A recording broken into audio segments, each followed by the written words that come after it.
When truth speaks, it is best to listen. When truth speaks, it makes the body feel incredibly empowered. Oftentimes, that empowerment is disguised by discomfort because when one feels empowered and when one wakes up to their potential into what they are truly capable of, you will be inspired to do things that you once thought were impossible. And as a result, when those ideas come up in your mind's eye, the body may feel a bit, can I do that? Is it right or wrong for me to do that? And so, empowerment is a very interesting thing indeed, because when one is truly empowered and they surrender to their highest guidance, or they surrender to whenever truth is speaking, it encourages one to live a, from the outside looking in, a wild life. Mm. The only times that we feel upset, depressed, sad, unworthy is when we are listening to untruth. The more discomfort or unease one feels in his or her life is equal to the amount of untruth one tolerates. The amount of bliss and power and faith one experiences in one's life is equal to how much truth they surrender to.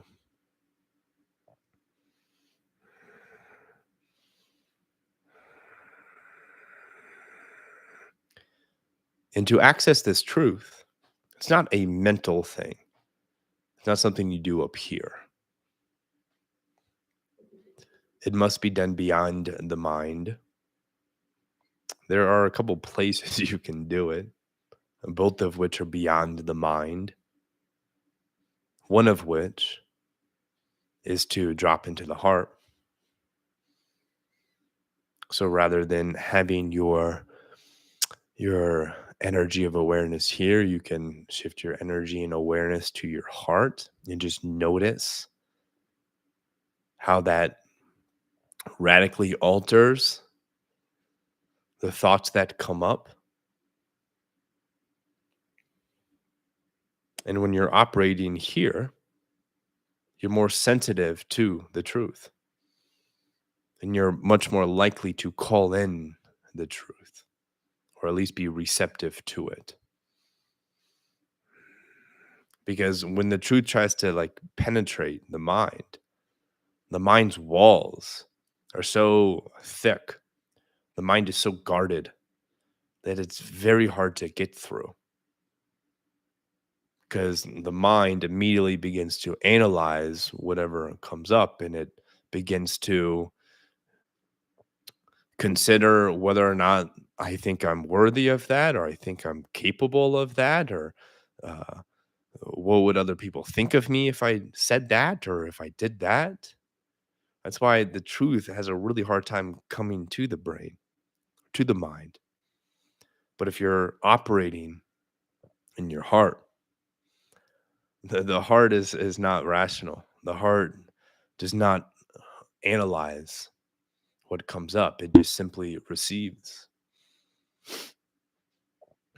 That is not to say the mind is all bad. The mind is incredibly useful when it comes to embodying and acting on whatever the heart receives.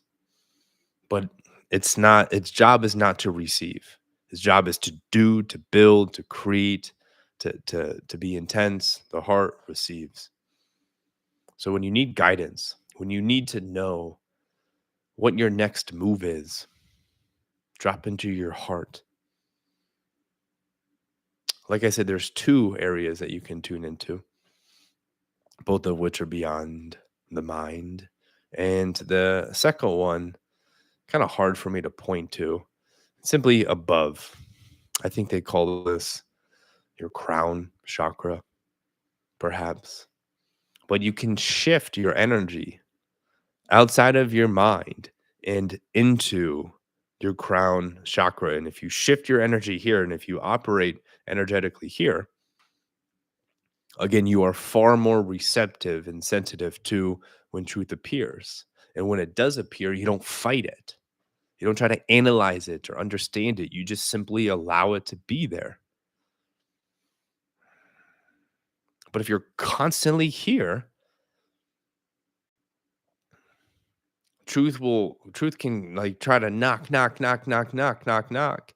But if you're only here, you will not be receptive to it. You'll just have another story or another question that's going to analyze it and try to deconstruct it. So the goal is to simply get out of the head. Because when truth speaks, if you're operating in your head, you will be ignorant to what it has to say. But if you are operating, whether it's in your crown chakra or if you are operating in your heart, when truth speaks, you can actually hear it.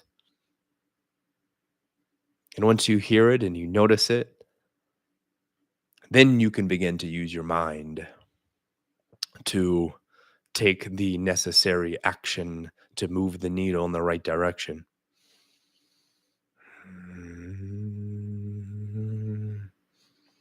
When truth speaks, the mind questions. When truth speaks, the heart gets excited, feels empowered. So perhaps a great exercise to wrap up this video is to regularly, once a day, set a timer for 3 to 5 minutes and walk that very important path of dropping from your head and into your heart and just staying there for a little bit. And that's it. And the more times you walk the path, the easier it becomes.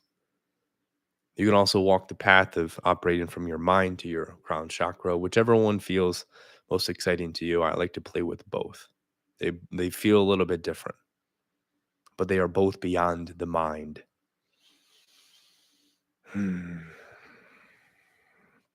That is it today. Thank you so much. Be bold and go live an epic life. We're not going to be here for very long.